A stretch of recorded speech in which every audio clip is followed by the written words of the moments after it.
Mommy's hair is just crazy today. You want to go play with Daddy? Check, check, check, check. Go up in the bed. Is that what Mom? Go give Mommy a hug. Hi. Can I have a hug? And you go, what are you doing, you nut?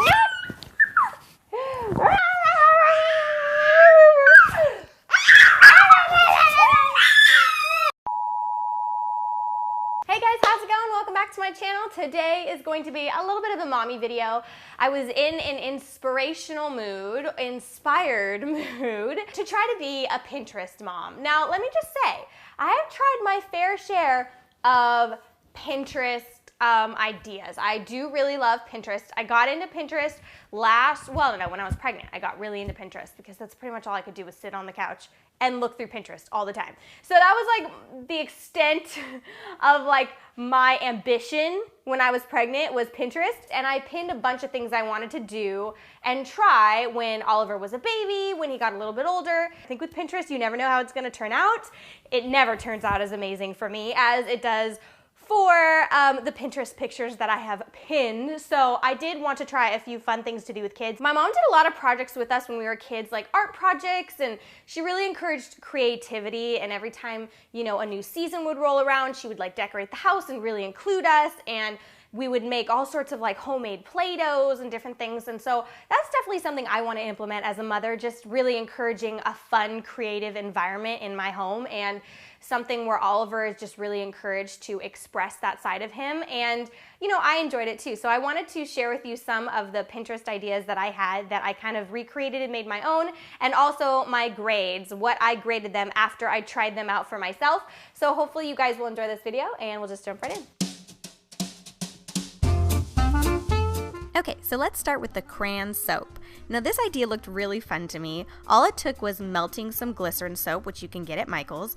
You want to microwave it in 15-second increments, making sure that the soap does not burn. So you pull it out, you stir it a little bit until it is completely melted.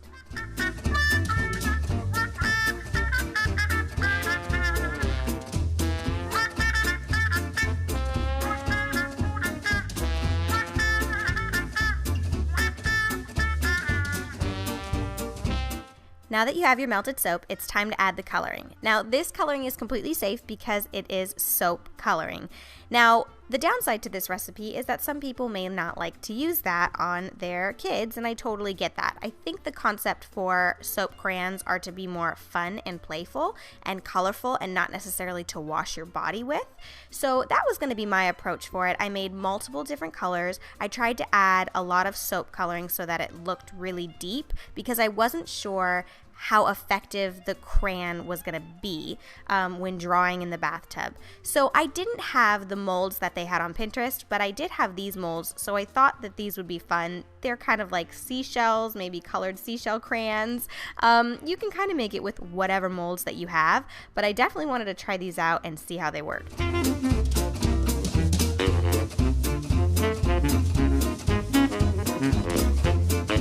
I stuck these in the fridge for a few hours, and then they were ready to go. Super colorful.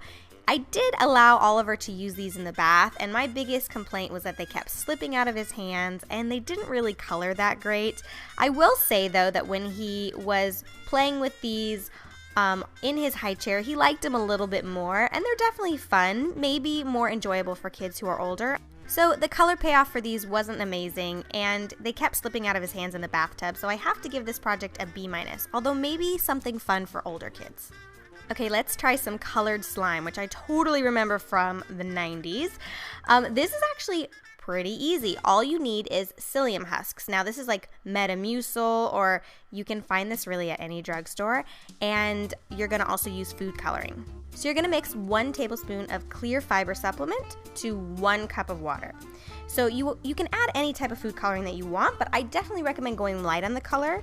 The more you add, the more likely it will be to bleed on your hands when you're playing with it. That was kind of one of the downsides. So it does come out pretty easily with soap and water, but that's something to keep in mind. You want to give it a good mix and microwave for 5 minutes. Be sure to keep an eye on it because it will bubble over. So I made this in a few different colors. I added the fiber supplement to water, microwaved it for 5 minutes. As you can see, it's starting to bubble up there. And you will see that it, after being microwaved, it kind of has this really unique slimy texture and consistency, and it pulls away from the container. So I made this in 4 different colors, and it's very hot when it first comes out. So you can make this with older kids, but for my son, I made this when he was napping, and I waited for it to cool down before I showed it to him or let him play with it. As it cools down, it kind of creates an even more sticky, slimy feel to it, but it's much more it's less wet, it's more movable. So I put this in a container and I stored it away. The biggest downside to this was that the cooler it got, the harder it got, and also it definitely had a little bit of payoff on our hands, which is pretty easy to wash off with soap and water, but it can be kind of a mess. So he did find it really interesting, and it definitely kept his attention for a little bit, but I would have to give this project a C, just because I don't think it was the cleanest project to work with. So this project is a twist on a childhood favorite of mine, and that is Play-Doh. This is not difficult to make at all. I love making Play-Doh because it's completely non-toxic and actually edible, so it's the perfect DIY for kids because they might stick it in their mouth.